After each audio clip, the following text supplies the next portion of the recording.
Voltamos com Democracia aqui pela TV Assembleia, falando sobre as compras para o Dia dos Pais. Falei no princípio, repito agora, é só uma chamada.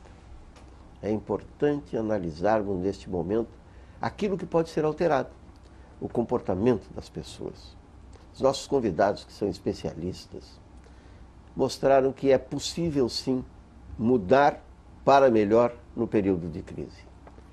As crises, dizem alguns, são também para serem aproveitadas, porque até o fracasso é instrutivo, se você quer aprender, se não teimar, se não continuar no rumo, na linha equivocada. Por isso é importante o contato entre as pessoas. Os dois convidados de hoje do Democracia são palestrantes, levam orientação, este conhecimento, esta experiência a muitos rincões no Rio Grande do Sul, fora do estado. É importante saber qual a receptividade daqueles que levam os palestrantes, se mudam ou não, ou se esse é apenas um momento de encontro. Como tem sido Starosta, como tem sido Patrícia? Bom, o que nós vamos dizer? Acho que a Patrícia vai concordar comigo. Viajando pelo interior do estado, fazendo palestras, vamos dizer, em vários municípios, sobre a economia municipal, sobre o varejo municipal, não dá psicologicamente para chegar e abrir um sorriso e dizer que está tudo às mil maravilhas. Encerrar a palestra em 5 minutos, sendo realmente ovacionado com ovo. Então, o que nós percebemos? Que o pessoal, as pessoas, elas estão contaminadas, tá, por um mau humor da economia, das notícias. Nós temos aí Petrolão, temos o antigo Mensalão, temos agora a questão da... Isso tem um outro lado também tão bom, né, que só a democracia proporciona. Isso é revelado. É revelado, isso é ótimo. Combatido. Mas, e tomara tenha o melhor resultado. Com certeza. Talvez, historicamente, pela primeira vez a população brasileira esteja se indignando, e isso é positivo. Só que dá um mau humor.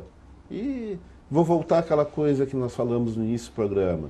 Será que esse mau humor revela uma perna quebrada ou uma unha encravada? O que nós observamos? Que na maior parte dos casos, na maior parte dos municípios, especialmente os pequenos e médios municípios, o efeito crise, tá, sobre a renda do trabalho, ela não foi tão intensa ou em alguns lugares nem aconteceu ainda. Tá? Lógico que existe a questão do crédito, existe uma série de coisas, mas existem formas, e a Patrícia falou muito bem, de através da qualidade, através da percepção da realidade, buscar recuperar ou até superar vendas. Olha o que aconteceu com a Lojas Renner. Quando todo mundo deveria estar caindo em vendas, a Lojas Renner subiu, Carrefour subiu vendas. Ou seja, duas grandes corporações foram sensíveis ao quê? A realidade, souberam interpretar a realidade e usar isso a seu favor. Um dado interessante que foi divulgado recentemente pela Secretaria-Geral da Micro e Pequena Empresa, tá, é que o país está padecendo de uma queda de arrecadação, mas a arrecadação das micro e pequenas empresas subiu 6% nesse ano.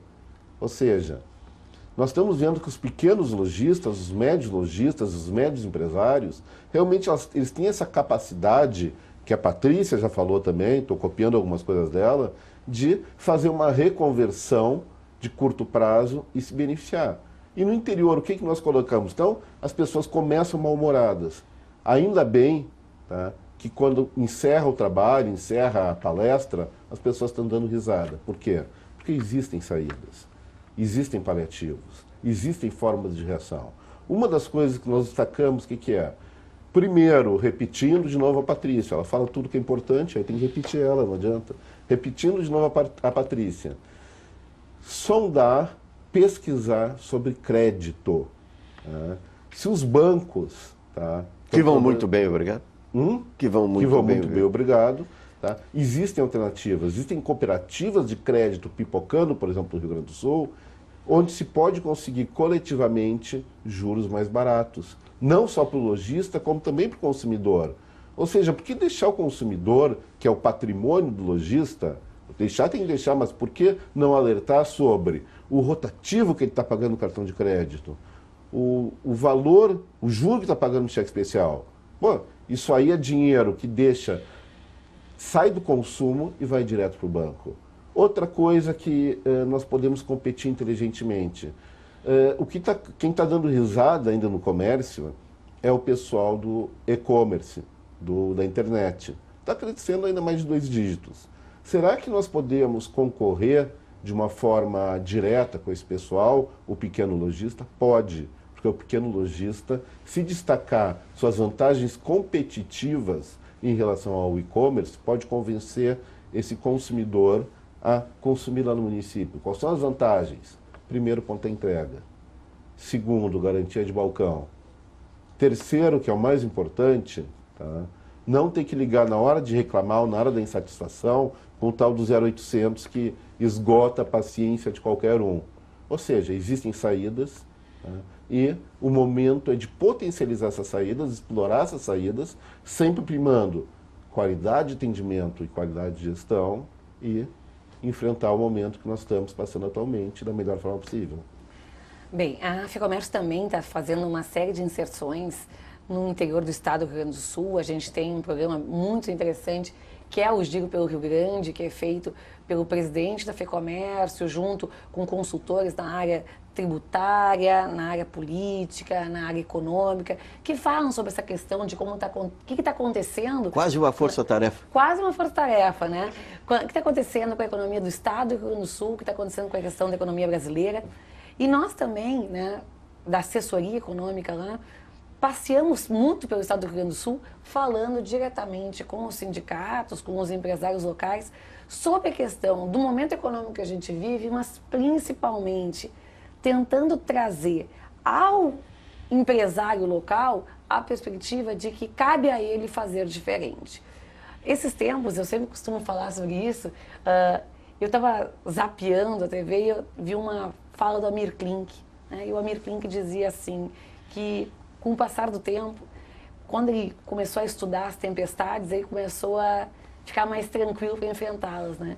E aí o entrevistador ficou meio questionando eles, mas como assim, né? Como é que estudar uma tempestade vai te trazer calma, se tu não pode fazer nada para mudar esse efeito dessa tempestade sobre ti, né? Tu não pode mudar o comportamento das nuvens, os raios, assim por diante. E ele respondeu sabiamente, né? Quando a gente tem uma tempestade e a gente entende como essa tempestade acontece, a gente sabe como se comportar em meio a essa tempestade. E saber se comportar na tempestade é saber sobreviver na tempestade. O que a gente tem que entender nesse momento, e essa tem sido a mensagem que nós, da FEComércio, temos passado aos nossos empresários, aos nossos sindicatos, é que realmente o Brasil vive uma crise, mas como toda e qualquer crise vai passar. Mas nesse período nós precisamos fazer adaptações que sejam as adaptações necessárias. Tem uma frase excelente atribuída ao Charles Darwin, né? Mas o biógrafo dele jura que não foi ele que disse, né? Que diz o seguinte, que não foram as espécies nem mais fortes, nem mais as inteligentes que sobreviveram ao longo do tempo.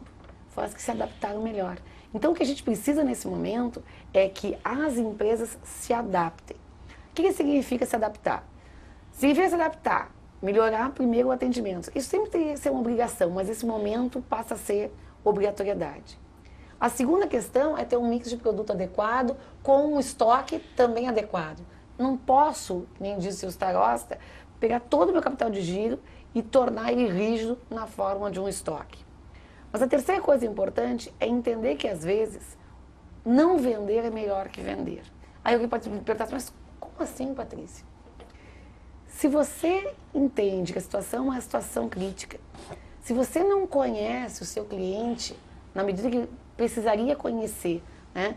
Se você não tem um cadastro bem feito desse seu cliente, e se você vê o seu cliente ali na sua frente tendo o seu cartão de crédito renegado, porque não tem mais crédito no cartão de crédito, se você for oferecer a ele a opção de um pagamento com cheque predatado, a chance de você ter uma inadimplência daquele cheque predatado é muito elevada.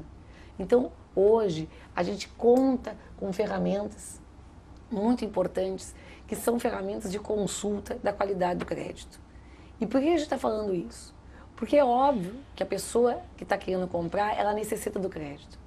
Mas quando o lojista dá a essa pessoa né, um crédito que provavelmente não vai ser pago, ele está simplesmente tendo um passivo futuro aí para enfrentar.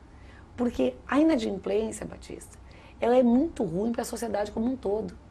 A inadimplência, ela tira um consumidor do mercado, mas ela também gera um custo que não foi pago, né, e, portanto, um prejuízo para o lojista que vendeu. Então, nesse momento, todo mundo tem que agir com responsabilidade. As pessoas consumindo de forma consciente, isto é, consumindo aquilo que elas vão ter capacidade de pagar, e também, do outro lado, o vendedor vendendo com presteza, no sentido de quê? De entender que ele tem que vender para aquele consumidor que está apto, de fato, a comprar aquele produto. A inadimplência para o comércio é diferente da inadimplência para os bancos, não é? É que acontece o seguinte, hoje em dia existe um comportamento... Os bancos têm algumas garantias. Mas é que existe um comportamento diferenciado, tá? Houve uma terceirização muito grande do risco do crédito, que favoreceu o comércio. Quando alguém compra no cartão de crédito, e a loja vai receber aquele valor independentemente do cliente pagar ou não pagar. Então existe uma terceirização desse risco.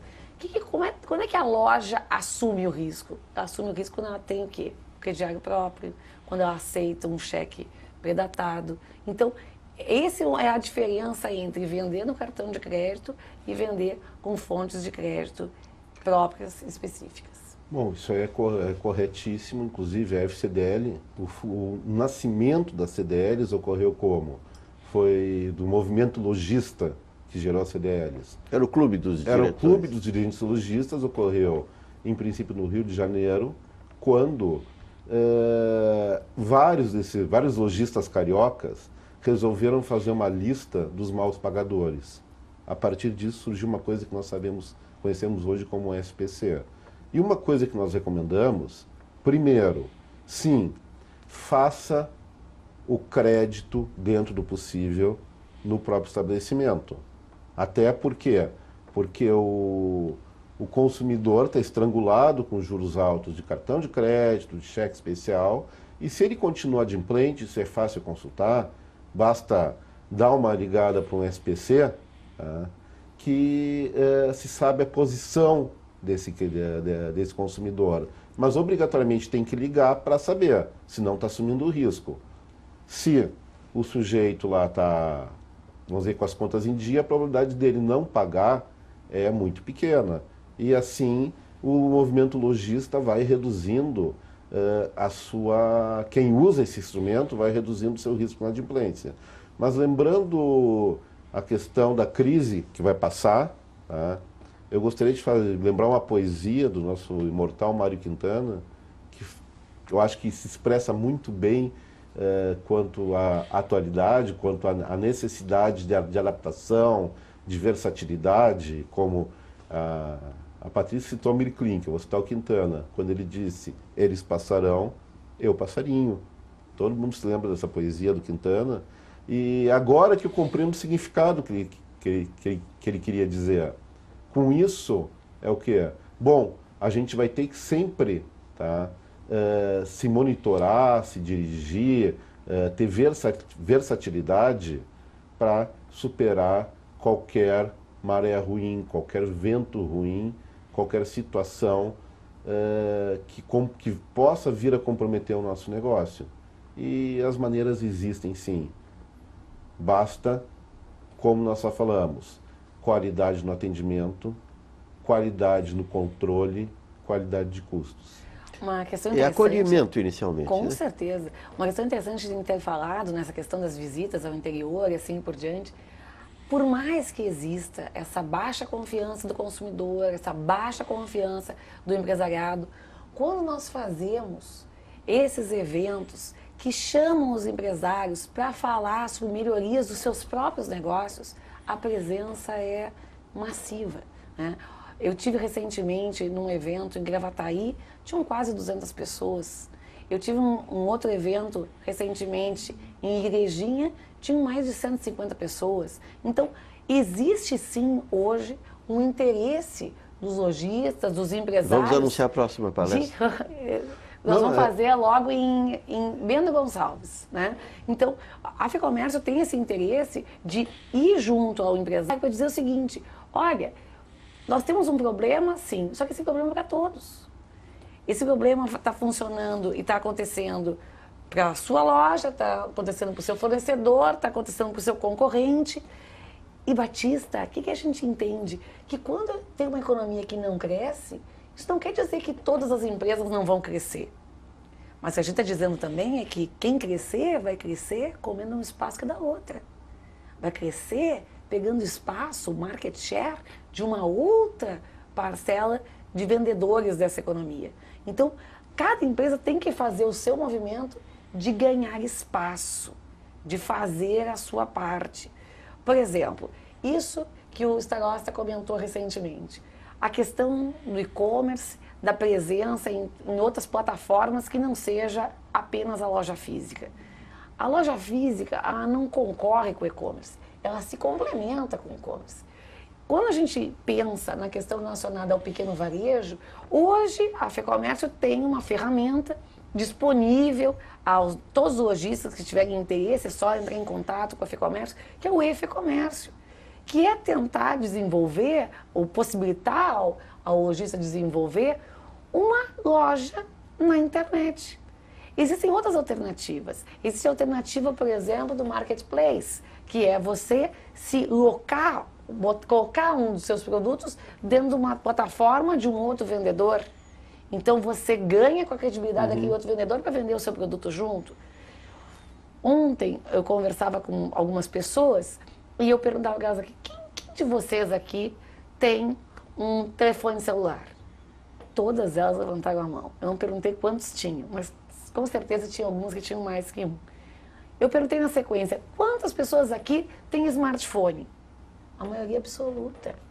Se nós temos smartphones e se cada vez mais nós usamos smartphones para fazer a nossa vida acontecer, olhando o clima que vai dar no dia, para chamar táxi, para ver como é que vai o trânsito, para pedir comida, para reservar a vaga até de estacionamento, para fazer compra de ingressos, por que não trazer para dentro dos nossos telefones o nosso comércio, os nossos serviços, né? Existe, por exemplo, a possibilidade de você hoje ter aplicativos para marcar salão de beleza, para marcar consulta médica, para marcar cuidado com o seu cachorro.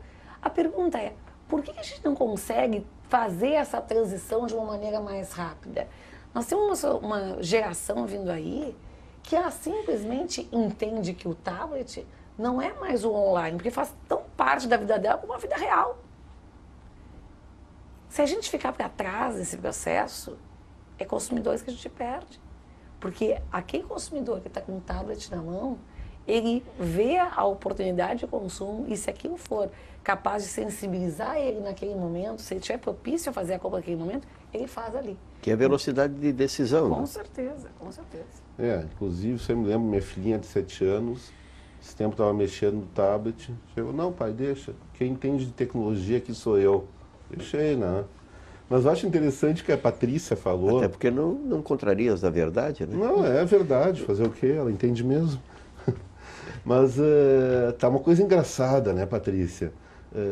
Há tempos atrás, quando a gente ia falar sobre economia em qualquer lugar, achavam que, bom, vamos falar sobre chatice, as pessoas. Agora é chegar no interior, como nós tivemos aí em São Leopoldo, tivemos recentemente em Campinas do Sul, em Igrejinha também, nunca público abaixo de 140 pessoas.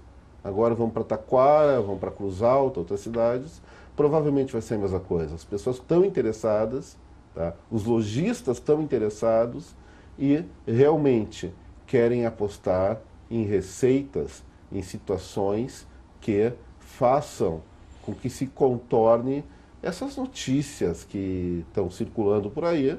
Não dá para dizer, a gente tem que ter acesso à informação, sem dúvida alguma, mas tem que ter aquele discernimento para ver exatamente, poxa, realmente no quanto isso vai me atingir? Será que atinge muito? Será que atinge pouco? Como eu posso reagir? E isso, a FCDL, assim como a FEComércio, mostram que tem instrumentos para ajudar os lojistas a superar não só as dificuldades decorrentes de uma crise, mas também apostar na sua prosperidade, apostar no seu crescimento. Por exemplo, a FEComércio, isso é uma coisa excelente, tem uma plataforma de e-commerce, tá? Que, poxa, consultem, assim como a FCDL, nós estamos trabalhando com um programa de qualidade no comércio, que é comércio, temos o nosso SPC para proteger o lojista de créditos de inadimplência, enfim, instrumentos existem, saídas existem. Tá? Tudo tem que ser baseado no quê? Na seriedade, na criatividade e imprimar pelo atendimento. E a FEComércio eu quero fazer também um registro aqui, não apenas nesse acompanhamento das necessidades da época, do nosso tempo, mas também na perspectiva que oferece a Porto Alegre, aos seus associados, mas principalmente a uma região de Porto Alegre, onde estará futuramente e brevemente a FEComércio. Haverá um surto de progresso na região lá do bairro Anchieta, pelo elenco de oportunidades que será criado à região, à população de Porto Alegre, e uma atualização com essa exigência dos nossos tempos. Será certamente uma colocação olhando para 50, 60 anos à frente. Com certeza. Eu acredito que cada vez mais instituições como a FEComércio, como a FCDL, elas estão tendo a clareza, né, de trazer o realismo para as empresas, no sentido de dizer o seguinte: nós temos uma crise. Uma crise. Eu vou lamentar que o tempo é pouco, mas tem mais 2 minutos para a conclusão por hoje. Uma crise econômica, uma crise política e até, de certo ponto, uma crise moral, né? Para várias coisas que estão sendo registradas e mostradas para a gente. Mas existe também um outro caminho, né? Que é o caminho das empresas olharem para si mesmas e procurarem, dentro das suas estruturas, as formas de construir melhorias. Não existe no Brasil uma educação para o empreendedorismo. Né? As pessoas muitas vezes empreendem baseadas na vontade de ter o seu próprio negócio. Existe muita dificuldade, muita burocracia para fazer os negócios acontecerem. O que nós fazemos, através do nosso trabalho, é tentar melhorar as condições desses lojistas, desses empresários, de atuarem dentro da economia gaúcha e brasileira, se tornando mais eficientes, mais rentáveis e assim sendo capazes de gerar mais empregos, mais rendas, mais crescimento e muito mais desenvolvimento para o nosso Estado. Eu tenho certeza, Batista, que daqui a um tempo, não sei quanto tempo, nós vamos nos reunir de novo aqui, nós vamos falar do processo que nós passamos, que foi a crise, nós vamos ser vitoriosos de ter vencido a crise e nós vamos ter falado de todas as lições que essa crise nos ensinou. Porque isso que é o mais importante. As crises, elas têm que deixar legados de aprendizado. Legados de aprendizados para nós enquanto sociedade, mas também legados de aprendizado para as empresas. Para olharem que elas não podem única e exclusivamente funcionarem via onda conjuntural. Elas têm que estar estruturalmente preparadas para enfrentar as dificuldades. E com certeza, quem sobreviver a essa parte infeliz da nossa história aqui vai sair muito mais fortalecido. Muito obrigado, Patrícia Palermo, economista-chefe da FEComércio, pela participação no Democracia, aqui pela TV Assembleia. Eduardo Starosta. Bom, para finalizar, novamente nossas saudações em nome da FCDL, eu gostaria de lembrar uma observação muito interessante feita pelo historiador Laurentino Gomes, que fez aqueles 3 livros importantes. 1822. 1822, a Proclamação da República, Descobrimento. Ele fez uma avaliação super interessante a respeito da democracia brasileira. Na verdade, tá, segundo a ótica dele, com a qual eu concordo, tá, a democracia no Brasil surgiu em 1984, tá, com as manifestações do Diretas Já. Naquele momento, tá, foi realmente quando o Brasil saiu às ruas e disse: olha, nós queremos mandar no nosso país. E aprender a mandar no nosso país, sob uma democracia, não é uma lição tão fácil assim. Lógico que em qualquer país do mundo, aprender a conviver com a liberdade alheia e a própria liberdade envolve alguns aprendizados e até algumas crises, como nós estamos vivendo agora, uma crise mais institucional, acima de tudo institucional. Eu lembro que toda essa bagunça que nós temos agora, tá, ela surgiu em função de problema de gestão no setor público federal e 4 décadas ou mais de gestão no setor público estadual. Os dois segmentos estão no mesmo patamar. O que eu diria? Olha, vamos aprender a lição, como a Patrícia falou, vamos explorar as alternativas e vamos não permitir mais que tais erros aconteçam. Vamos participar do nosso país, do nosso Estado ativamente e com responsabilidade. Obrigado, Eduardo Starosta, consultor de economia da FCDL, pela participação no Democracia, aqui pela TV Assembleia. Esperamos ter contribuído para o melhor entendimento do telespectador.